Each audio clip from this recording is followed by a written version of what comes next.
लागला बाबा की दत्तात्रय भगवान मला माझ्या मुलाविषयी तुम्हाला काहीतरी बोलायचं, त्याच्याबद्दल मला तुम्हाला काहीतरी सांगायचं. त्याला भूतबाधा झाली.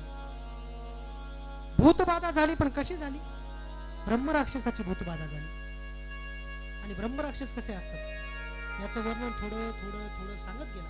आणि सांगितल्यानंतर दत्तात्रयाला कळालं, म्हणले वत्सा, आज मला तुझ्या गोष्टी सांगतोय त्या गोष्टी मला ज्ञात आहेत, त्या गोष्टींची मला कल्पना आहे. पण काय कल्पना आहे? तर ते ब्रह्मराक्षस तुला एका पिंपळाच्या झाडावर तुझा मुलगा बसला होता, तर त्या ब्रह्मराक्षसाने काय केलं?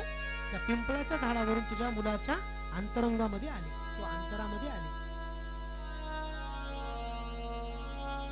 दत्तात्रय तुम्हाला तर सगळंच माहिती आहे, याच्यावर मला काय करा, याच्यावर मला एक उपाय द्या. मी याग केला, योग केला, तप केलं, पण सगळं कशाला गेलं? नाश पावलं.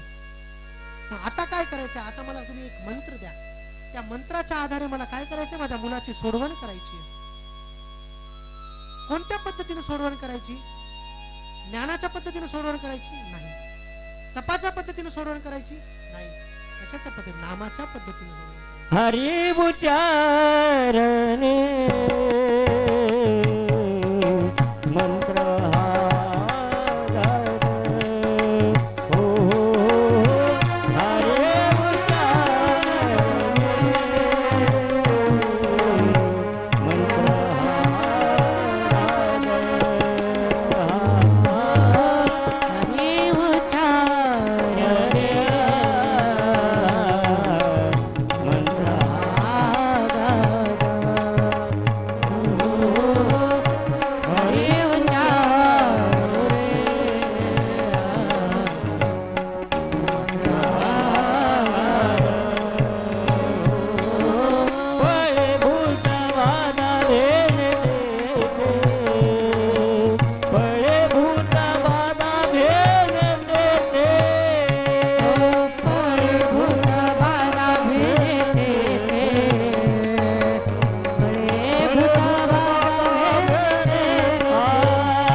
गुरुमंत्र दिला आणि त्या गुरुमंत्राचं काय करू लागले? भजन करू लागले. आणि भजन केल्यानंतर झालं काय? दत्तात्रय प्रसन्न झाले त्या मुलाला आणि म्हणाले, बाळा, तुझ्या मागे जे हे ब्रह्मराक्षस लागले होते याचं मी तुला काय करतो? निरसन करतो. आता कोणताही ब्रह्मराक्षस तुला त्रास देऊ शकणार नाही.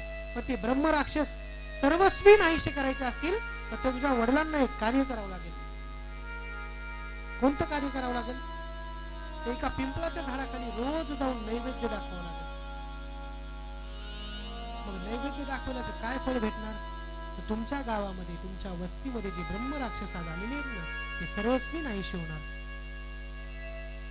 सर्वस्वी नाहीसे करण्यासाठी काय गोष्टी करायच्या? मग त्यांच्यासाठी फक्त एकच गोष्ट आहे, त्यांना काय करायचं? रोज दुपारी 12 वाजता काय दाखवायचा? नैवेद्य दाखवायचा.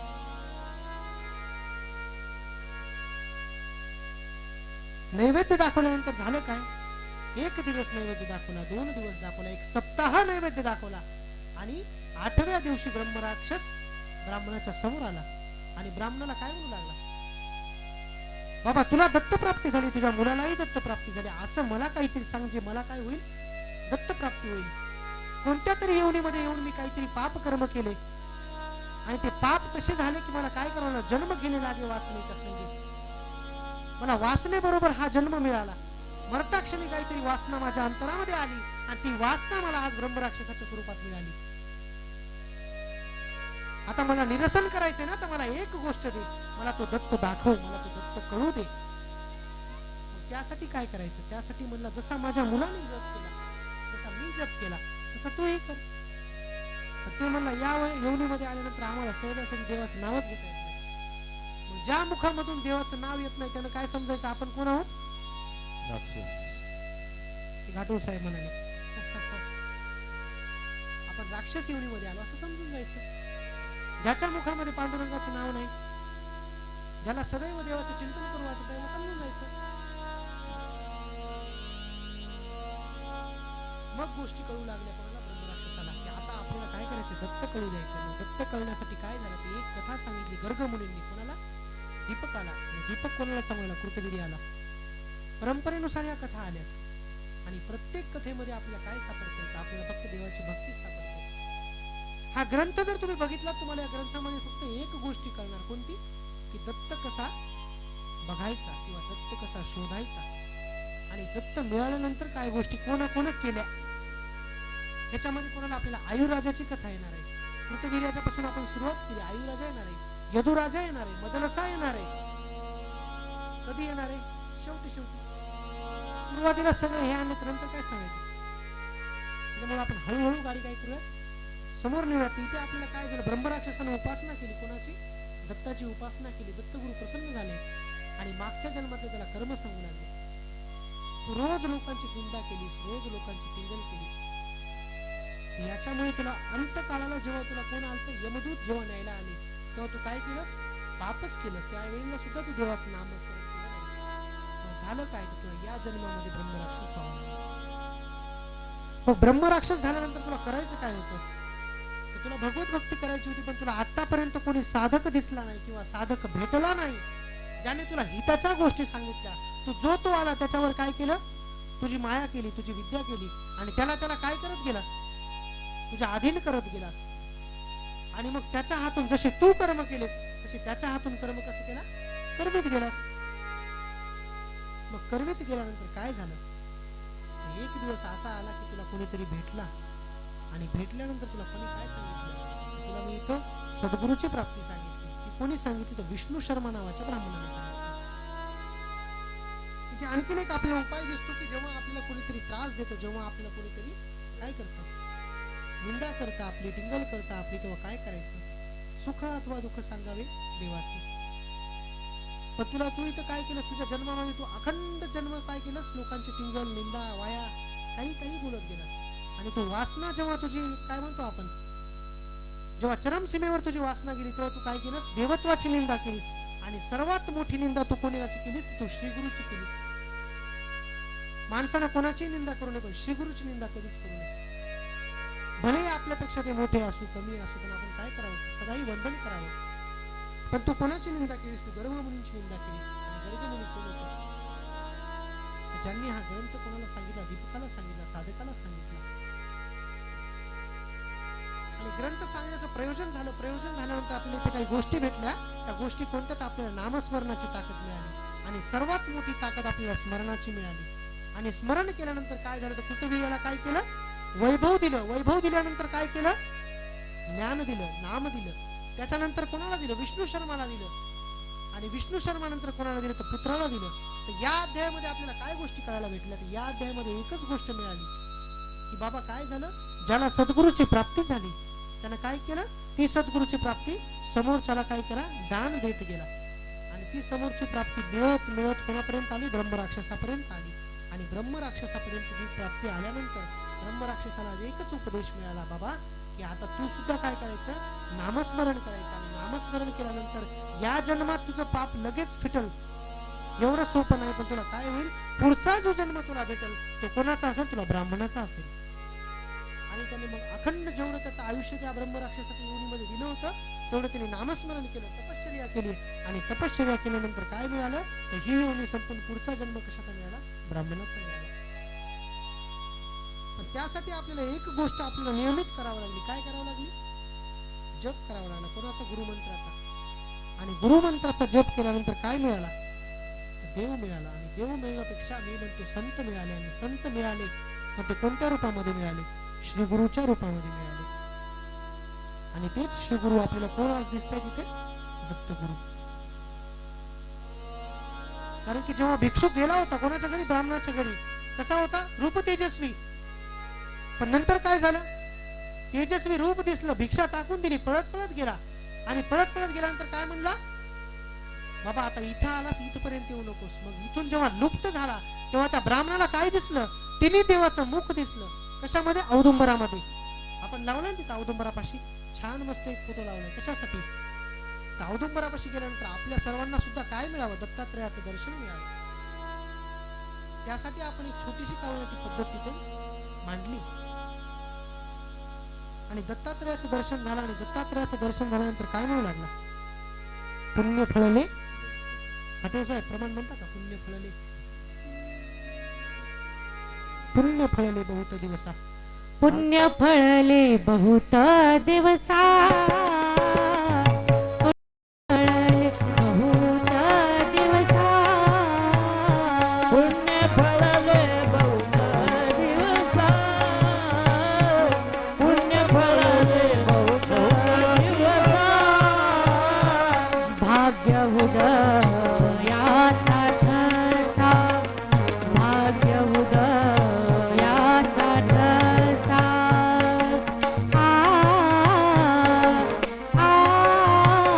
पुण्य फळले बहुत दिवसा, पुण्य फळले बहुत दिवसा, पुण्य फळले बहुत दिवसा, भाग्य उदयाचा ठसा, भाग्य उदयाचा ठसा,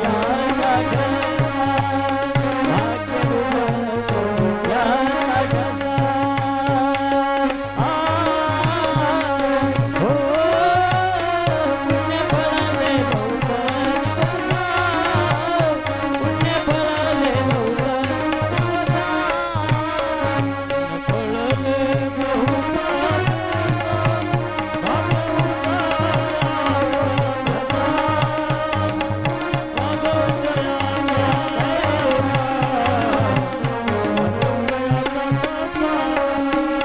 पुण्य फळले बहुत दिवसा, भाग्य उदयाचा ठसा, झालो सन्मुख रोगैसा, बोलित चरणा. काय म्हणू लागला? पुण्य फळले बहुत दिवसा, भाग्य उदयाचा ठसा, झालो सन्मुख तो कैसा, तुमच्या लागलो निज चरण. कोणासाठी? दत्तासाठी. मला दत्त दिसले. पण दत्त सहजासहजी ब्राह्मणालाच दिसले बरं. ब्रह्मराक्षसाला दिसूनच गेले. मग ब्रह्मराक्षस काय म्हणला? ब्राह्मणा तुम्हाला इतकं सांगतोस, इथं दत्त दिसला, तिथे दत्त दिसला, अशा स्वरूपामध्ये दत्त दिसला, त्या स्वरूपामध्ये दत्त दिसला.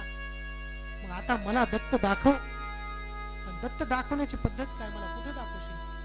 तर मग दत्त दाखवण्याची पद्धत त्याने कुठे दाखवली? कुत्र्यांसोबत फिरणारा मनुष्य दिसला की कोण आहे? गायी सोबत एखादा मनुष्य दिसला की कोण आहे? दत्त आहे. स्मशानामध्ये गेल्यानंतर एक वैरागी माणूस दिसला, तो कोण आहे? दत्त आहे. मध्ये कशामुळे दिसू लागला? की ज्या माणसाला एकदा देवत्व कळलं, संतत्व कळलं, की तो माणूस कसा होतो? त्या देव स्वरूप होऊन जातो. देवते संत, देवते संत. त्याला देवात बी कोण दिसू लागला? दत्त दिसू लागला. संतातही काय करू लागला? दत्त दिसू लागला. मग इथे काय म्हणू लागला तू? बाबा मला तर दिसत नाही, तुलाच कसा दिसतोय? तो म्हणला मी नामाची बळी. नाम मी घेतलं, नाम घेतलं आणि काय झालं? मला फक्त एक गोष्ट कळाली. कोणती गोष्ट कळाली? मला फक्त सगळ्या देहामध्ये मला फक्त दिगंबर दिसू लागले. आणि दिगंबर दिसल्यानंतर झालं काय? तर मला दत्त कळाले. बाबा तुला दत्त कळाले, पण मला दाखव ना. मग कोणती स्वरूप पद्धती आहे दत्त कळण्याची? बरं दत्त कळण्याची स्वरूप पद्धती जाऊ दे, आपल्याला श्रीगुरु कळण्याची कोणती पद्धत आहे? ज्यांच्याकडे ज्ञान आहे, वैराग्य, मोह नाही, कशाचा? संपत्तीचा, संसाराचा त्याग केलाय, एकांतवासी, लोकांतवासी नाही, एकांतवासी. एकांतवासी बसून जो काय करतो? नामस्मरण करतो. तो कोण असतो? गुरुस्थानी असतो. दत्तात्रय भगवंताने जर आपण बघितलं तर काय केलं? प्रत्येकाकडनं एक एक गुण घेतला. ग्रंथाने आपल्याला 24 गुरु सांगितले, पण नाथबाबांचं एक प्रमाण आहे, किंवा नाथबाबांचं भागवतामध्ये एक ओवी आली आहे की दत्तात्रयाला संपूर्ण जगच काय दिसलं? गुरु दिसले. जे जे मज दिसे ते ते गुरु वसे. पण ते कशाच्या आधारे? नामाच्या आधारे, स्मरणाच्या आधारे. मग ही भक्ती आपल्याला या अध्यायामध्ये कोणी सांगितली? तर कृतवीर्य नावाच्या राजाने सांगितली. आणि कृतवीर्य नावाचा राजा म्हणाला, बाबा तुम्ही मला एवढा उपदेश केला.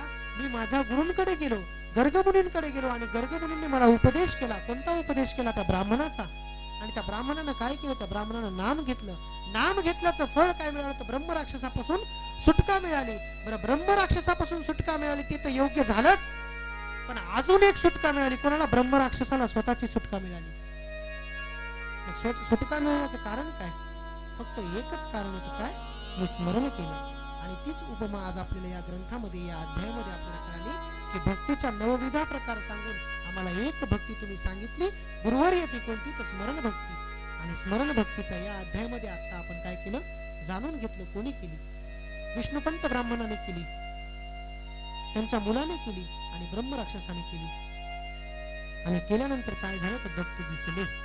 एकदा आपण काय करू? भजन करूयात आणि थोडासा ब्रेक घेऊयात आणि पुढच्या कथेला प्रारंभ करूयात. म्हणा बाबा.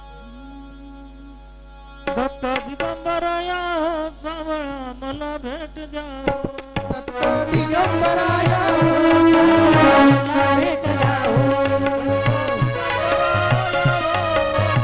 आवाज आवाज. दत्त दिगंबराया हो सावळा मला भेट द्या.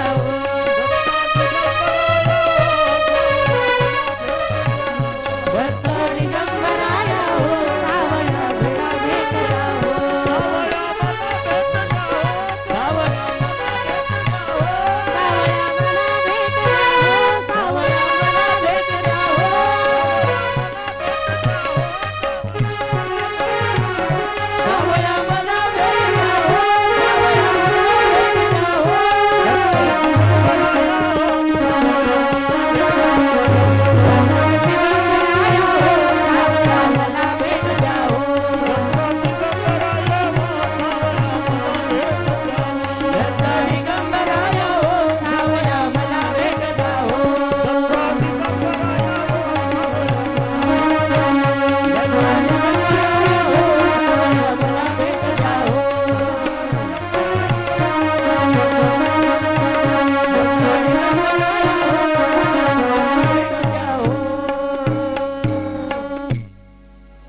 भगवान की जय. धर्मनाथ भगवान की जय. चौंडेश्वरी माता की जय. जय.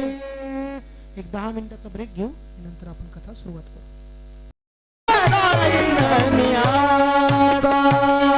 सुख दुःख माझे ऐकले कानी. सुख दुःख माझे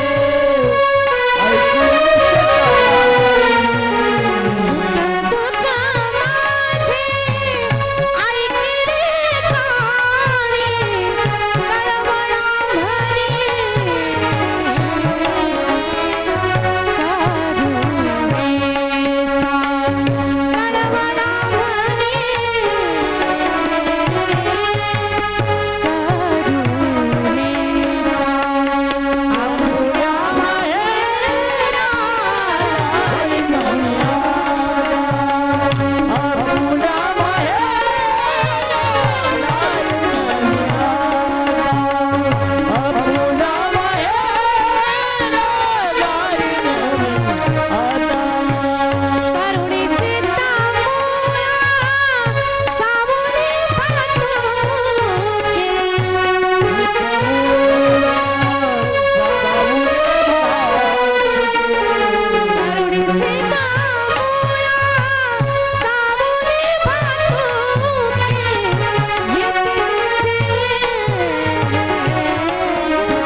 आजच्या या तिसऱ्या दिवशी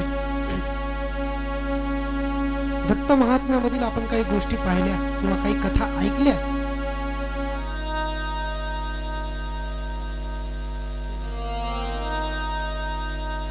प्रत्येक कथेचं जर आपण निरूपण बघितलं तर आपल्याला काही गोष्टी कळून दिसल्या की आपल्याला नामस्मरणाची किंवा स्मरणाची आपल्याला शक्ती, बुद्धी आणि नीतिमत्ता या ग्रंथाच्या आधारे आपल्याला आज काहीतरी इथं शिकायला भेटलं. गर्गमुनी कृतीवर राजाला सांगून आले, राजन आज तू एक कथा ऐकलीस आणि त्या कथाच्या माध्यमातून मी तुला एक गोष्ट सांगतोय की आज मी तुला 7वी गाथा, ती 7वी गाथा कोणती तर तुला मी आता एक ब्राह्मण आणि एक ब्राह्मण पुत्र या दोघांची कथा मी तुला आता सांगणार आहे.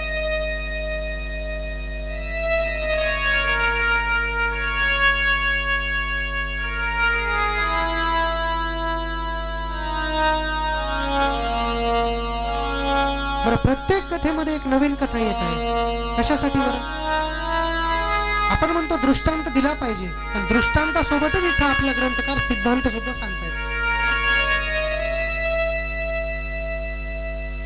गर्गमुनींची आणि दीपकाची इथं व्याख्या आपल्याला कळते की गुरु शिष्याची ही परंपरा आली आणि या गुरु शिष्याच्या परंपरेमध्ये एक शिष्य साधकाच्या दशेप्रमाणे प्रत्येक गोष्ट गुरुला विचारत आहे.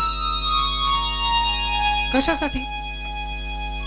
कारण असल्याशिवाय माणूस कोणतीही गोष्ट विचारत नाही किंवा साधन असल्याशिवाय माणूस कोणतीही गोष्ट विचारत नाही. फक्त प्राप्ती काय होती तर साध्याची प्राप्ती होती आणि साध्याची प्राप्ती करण्यासाठी इथे गुरु सांगतायत एक ब्राह्मण राहत होता गोदाकाठी. पैठण निवासी एक ब्राह्मण होता आणि त्या ब्राह्मणाजवळ गेल्यानंतर एक मनुष्य इथे गेला आणि त्याला त्याची गोष्ट सांगितली आणि गोष्ट सांगितल्यानंतर तो सांगू लागला की बाबा मी कितीतरी जन्माचं पुण्य केलं आणि मला एक गोष्ट फलश्रुती भेटली. ती फलश्रुती कोणती? तर मी या गावावरून तुमच्या गावी आलो आणि मला तुमचं काय झालं? दर्शन घडलं. पण दर्शन घडण्याची जर आपण कारण पद्धती बघितली तर गर्गमुनी इथे सांगतात आपल्याला की इंद्राला असाच एक वेळेस गर्व आला होता आणि गर्व आल्यानंतर तो काय म्हणाला, मी देवाआधी देव इंद्र आहे, माझ्या एवढा कोणी बलशाली नाही, माझ्या एवढा कोणी ज्ञानी नाही. कशाचा गर्व? शक्तीचा गर्व.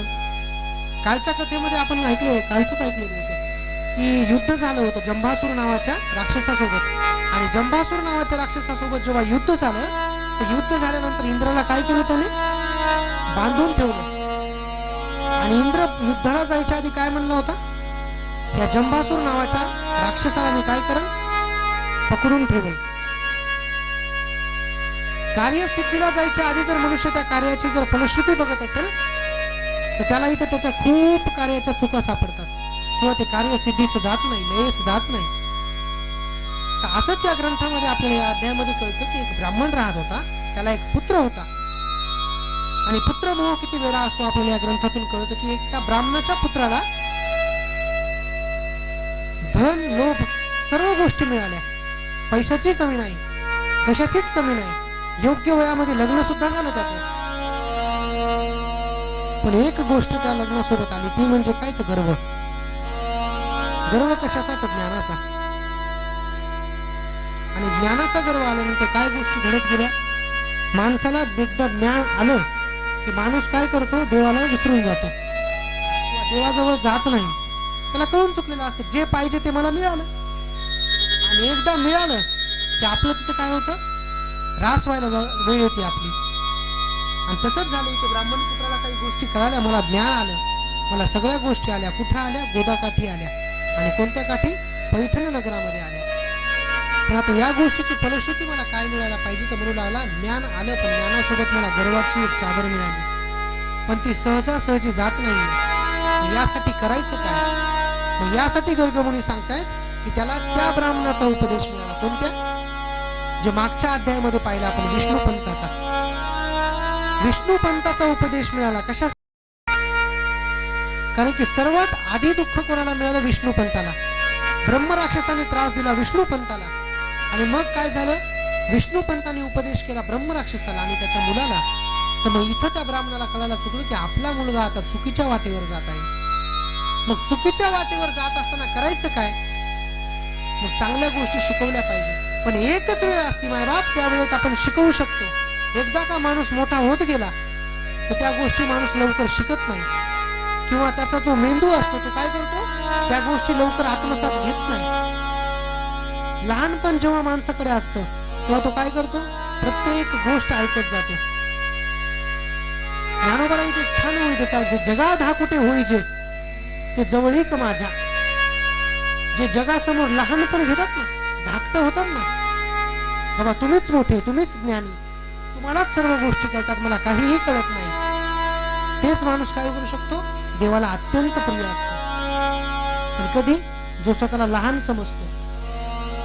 जराशी ज्ञानेश्वरी पाठ झाली का, जरासा गाथा पाठ झाला का, किंवा जराशे अभंग पाठ झाले का, जर आपण थोडंसं म्हणायला लागलो ना गाथा मूर्ती, किंवा आपण पदव्या पदव्या लावल्या की नाव कसं होतं, छोटे होत जाते. आणि ज्ञानोबा इथं म्हणतात की मला नावच छोटं ठेवायचं. पण ज्यांनी ज्यांनी इथं नाव छोटं ठेवलं त्यांचं काय झालं, देवाला प्रिय झाले.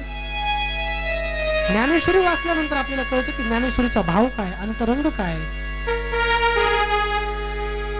अर्जुनाला कधी गोष्टी कळायला लागल्या, अर्जुन जेव्हा युद्धभूमीवर कुरुक्षेत्रावर गेल्यानंतर त्याला काही गोष्टी समजायला लागल्या. आधी कसा होता, अज्ञानी होता अर्जुन. बाबा महाराज सातारकर नेहमी त्यांच्या प्रवचनामध्ये सांगतात की जेव्हा सुखाची परिसीमा माणसाला जवळ येते ना, तेव्हाच ज्ञान कळून जाते. आणि अज्ञानाची चादर जेव्हा कधी निघून जाते, जेव्हा श्रीगुरूची प्राप्ती होते. आपल्यापेक्षा कोणी सरस माणसाला भेटलं ना, ज्याच्याकडे खूप ज्ञान आहे, तो माणूस आपल्याला काय करतो, भवसिंधू पासून तारतो. आपलं कसं झालं, आपण चुकीच्याच माणसासोबत जास्त राहतो, आपली संगतच चुकीच्या माणसांसोबत आहे. आणि ज्यावेळेस चुकीच्या माणसाची संगती मिळाली तर मनोमार्ग आपल्याला कसा होतो. तुका म्हणे वेळू चंदना संगती, तुका म्हणे वेळू चंदना संगती, तुका म्हणे वेळू चंदना संगती, तुका म्हणे वेळू चंदना संगती. गायती आसती जवळीके, गायती आसती हे जवळीके. गायते आजचे जवारी, गायते आजचे जवारी. तुका म्हणे वेळू चंदना संगती, तुका म्हणे वेळू चंदना संगती, तुका म्हणे वेळू चंदना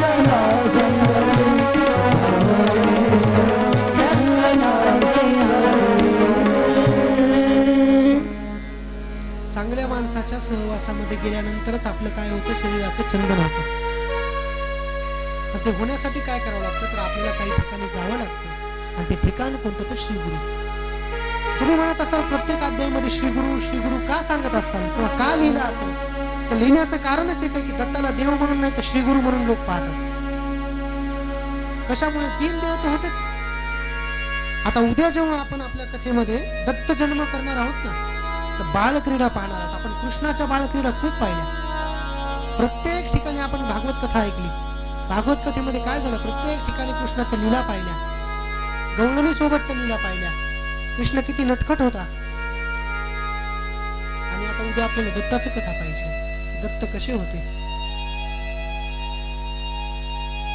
प्रत्येक आईसाठी मुलगा कसा असतो, नटखटच असतो. कोणी म्हणाल का आमचा मुलगा लय शांत, मोठे झाल्यावर म्हणते ना, आधी लय खोड्या करायचा, आता जरा शांत झालाय. पण ते कधी म्हणते माणूस, जोपर्यंत तो मोठा होत नाही.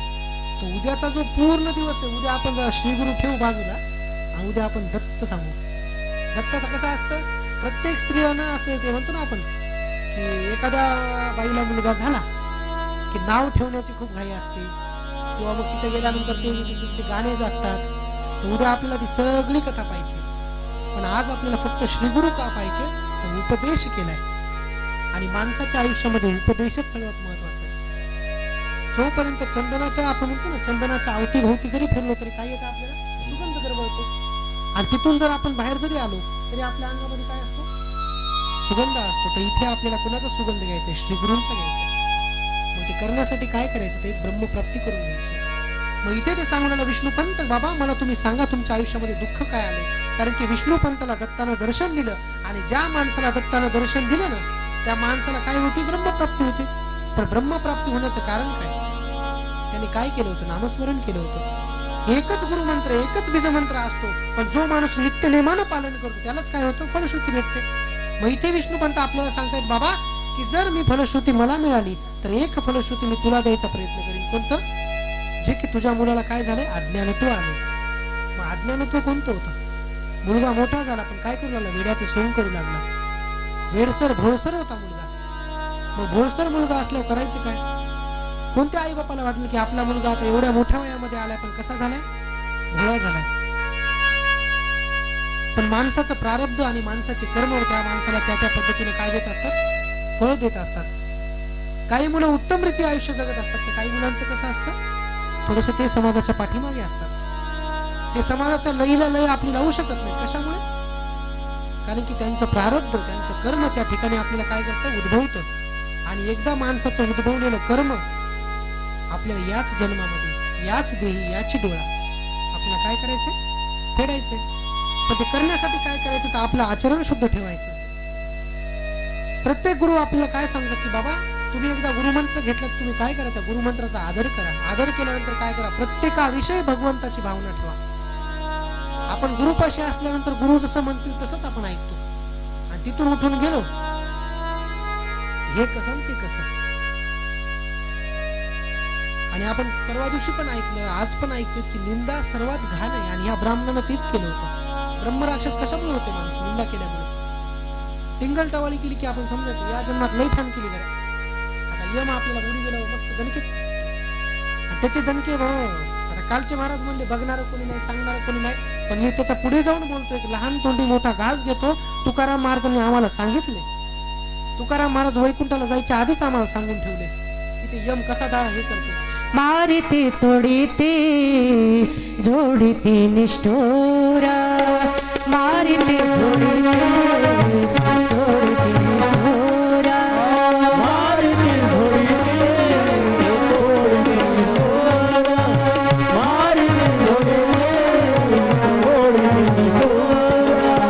हे माझे कर बहुसार, हे माझे कर बहुसार, हे माझे कर बहुसार, हे माझे कर बहुसार, मारिते तोडिते जोडिते निष्ठुर, मारिते झोडिते तोडिते निष्ठुर, मारिते झोडिते तोडिते निष्ठुर.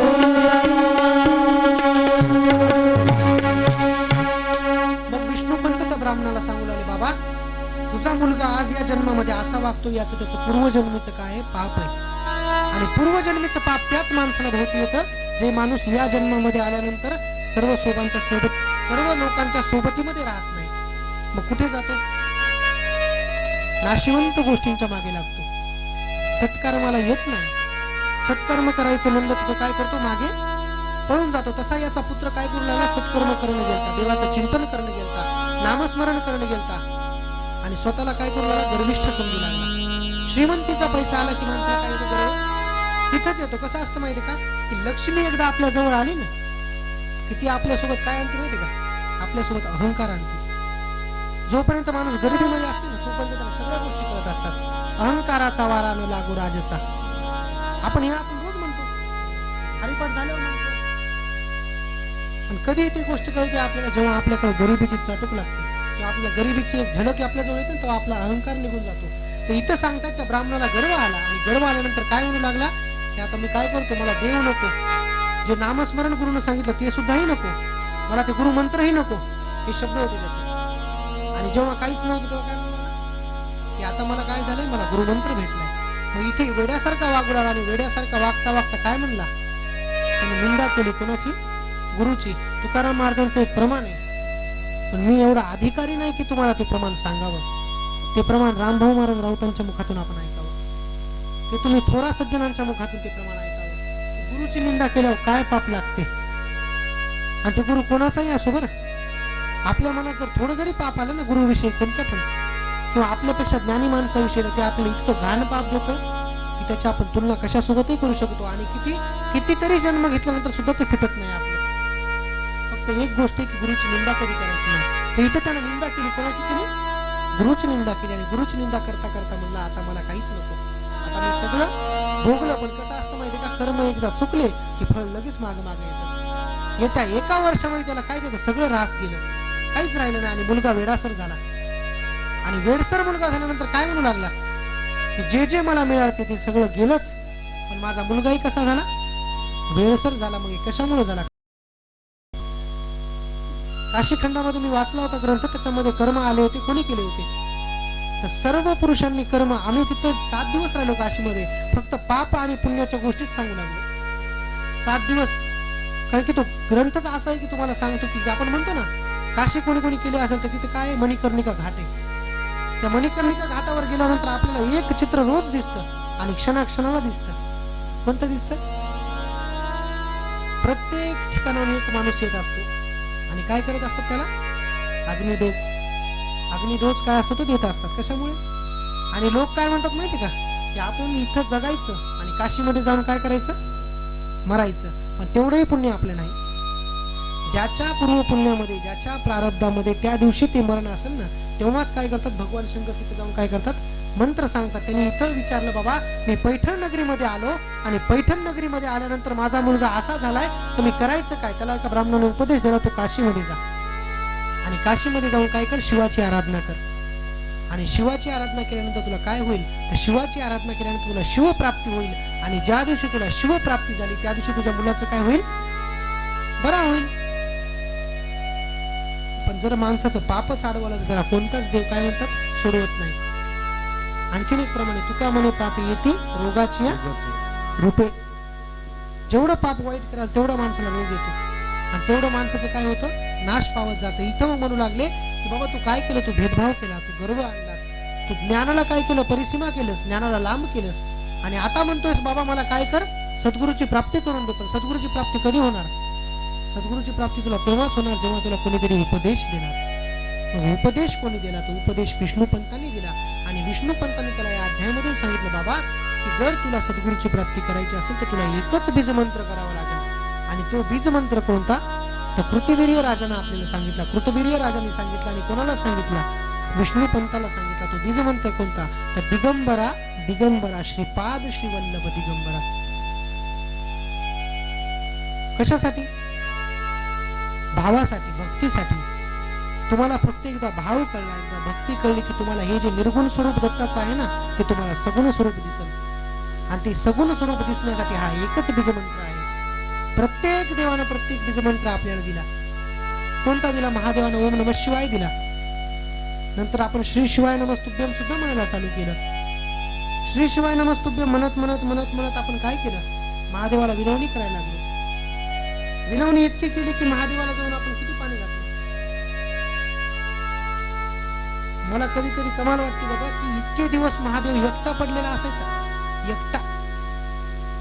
कोणी हाताने जोडत असेल का नाही मला त्याची माहिती नाही. दत्तनगर मध्ये जे लोक खरंच राहतात तुम्ही मला सांगा, हे महादेव आपले जे आहेत एकटे असायचे का नाही? बरं कोणीतरी हात जोडायचं का त्या महादेव? बरं हात जोडायचे पण लांबून लांबून. तिथं जाऊन कोणी पाणी तरी घालायचं का? पण ते कसं असतं माहिती का, कोणीतरी उपदेश दिला आणि जेव्हा माणसाला उपदेश मिळाला ना मग माणसाने जाऊन सेवा केली. पण जोपर्यंत उपदेश मिळत नाही तोपर्यंत माणसाचं ज्ञान कसं असतं? खुंटीत असतं, ज्ञान माहित नव्हतं. मग इथे तसंच झालं. इथे त्या ब्राह्मणाच्या मुलाला काय दिला? उपदेश दिला विष्णू पंतानं. आणि उपदेश केल्यानंतर काय म्हणू लागले? आता तुम्ही करावे चिंतन. पण कोणाचे? दत्ताचे. मग तो कोण? दत्त. दत्ताचा मंत्रही सांगितला. मग त्या ब्राह्मण पुत्रानं किती दिवस तो मंत्र केला? 1000 वर्ष मंत्र केला. 1000 वर्ष मंत्र म्हणल्यानंतर काय झालं? तर सुखप्राप्ती झाली. आणि सुखप्राप्ती झाल्यानंतर म्हणू लागला, बाबा मला आता एक गोष्ट दिसली, मला दत्ताचं स्वरूप दिसलं. दत्त नाही दिसले, दत्ताचं काही दिसलं? स्वरूप दिसलं. आणि ज्या दिवशी माणसाला स्वरूप वर्णन दिसतं त्या दिवशी माणसाला स्मरण भेटतं. पण स्मरण भेटण्यासाठी माणसाला काय करावं लागतं? स्वरूपाची व्याख्या बघावं लागते. आणि त्या स्वरूपाची व्याख्या इथे ब्राह्मण आपल्याला सांगू लागला. दत्त कसे दिसले? त्रिमुखी दत्त दिसले. किती मुखी? त्रिमुखी दत्त दिसले. आणि एक मुख कसं होतं? तर ब्रह्मालाही लाजवल.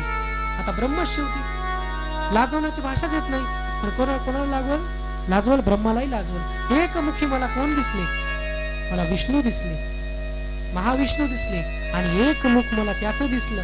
कोणाचं? जो सहजासहजी आशीर्वाद देतो. कोणाचं? भोले शंकराचं. आणि भोले शंकराचं रूप मला दिसलं. पण मला भोले शंकराची प्राप्ती कुठे जाऊन करायची होती? काशीमध्ये जाऊन करायची होती. आणि मी ती कुठे प्राप्ती केली? पैठण नगरीमध्ये प्राप्ती केली. आणि नाचत नाचत काय म्हणू लागला? तर ओम नमः शिवायचा जप करू लागला.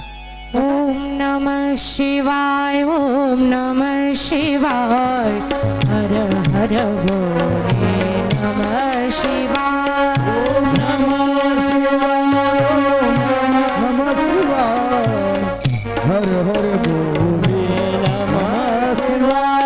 ओम नमः शिवाय, ओम नमः शिवाय, हर हर बोले नमः शिवाय. ओम नमः शिवाय, ओम नमः शिवाय, हर हर बोले नमः शिवाय. विश्वेश्वरा शिव विश्वेश्वरा, हर हर बोले नमः शिवाय. विश्वेश्वरा शिव विश्वेश्वरा, हर हर बोले नमः शिवाय. विश्वेश्वरा शिव विश्वेश्वरा, हर हर बोले नमः शिवाय. विश्वेश्वरा शिव विश्वेश्वरा, हर हर बोले नमः शिवाय. ओम नमः शिवाय, ओम नमः शिवाय, हर हर बोले नमः शिवाय. नमः शिवाय, ओम नमः शिवाय, हर हर बोले नमः शिवाय. ओम नमः शिवाय, ओम नमः शिवाय, हर हर बोले नमः शिवाय. ओम नमः शिवाय, ओम नमः शिवाय, हर हर बोले नमः शिवाय. रामेश्वरा शिव रामेश्वरा, हर हर बोले नमः शिवाय. रामेश्वरा शिव रामेश्वरा, हर हर बोले नमः शिवाय. रामेश्वरा शिव रामेश्वरा, हर हर बोले नमः शिवाय. ओम रामेश्वरा शिव रामेश्वरा, स्वरा, हर हर हर बोले नमः शिवाय. ओम नमः शिवाय, ओम नमः शिवाय, हर हर बोले नमः शिवाय. ओम नमः शिवाय, ओम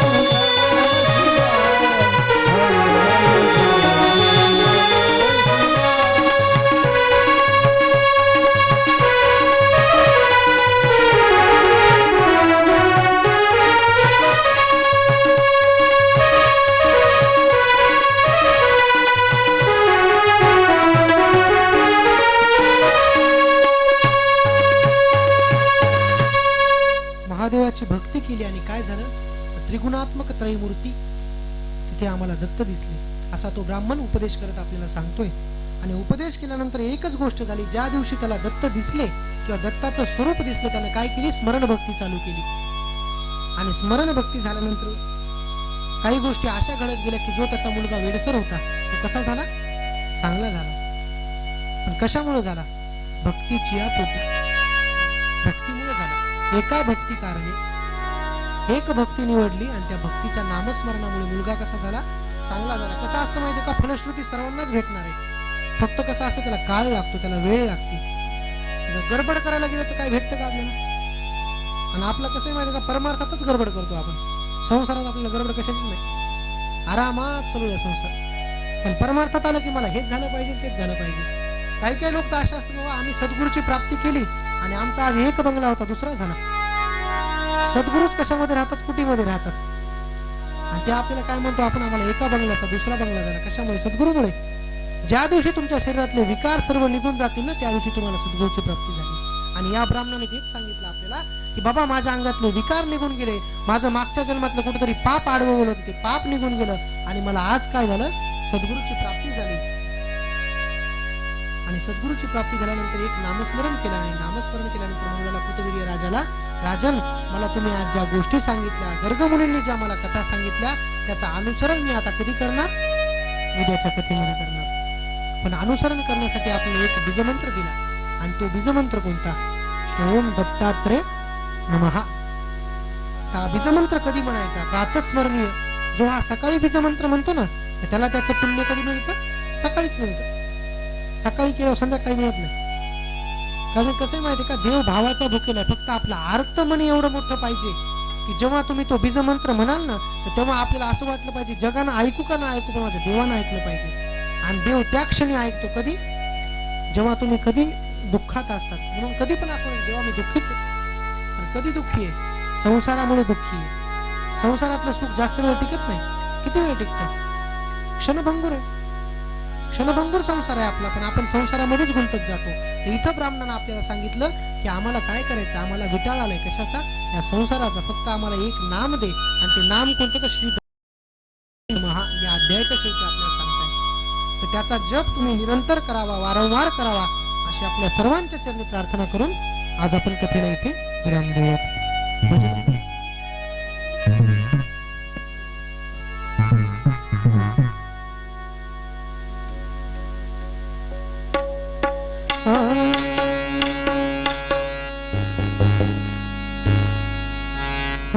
कृपाळू सजन तुम्ही संत जन, आरती कृपाळू सजन तुम्ही संत जन, कृपाळू सजन तुम्ही संत जन, कृपाळू सजन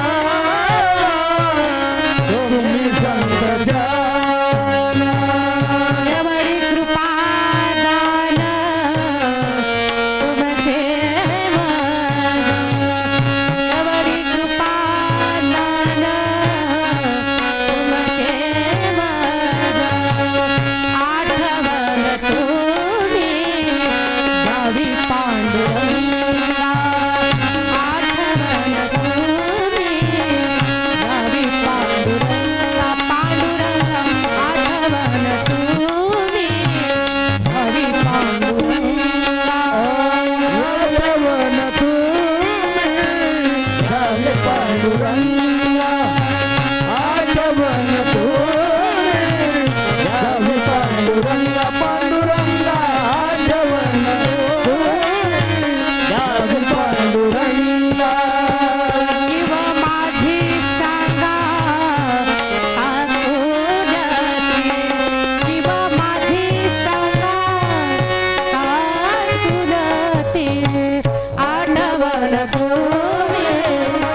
निर्विला भरे मग मग हरे उभे आठवण तुम्ही रवी पांडुरंग आठवण तुम्ही रवी पांडुरंग आठवण तुम्ही रवी पांडुरंग रवी पांडुरंग रवी पांडुरंग दत्तात्रय भगवान की जय, धर्मनाथ भगवान की चौंडेश्वरी माता की जय.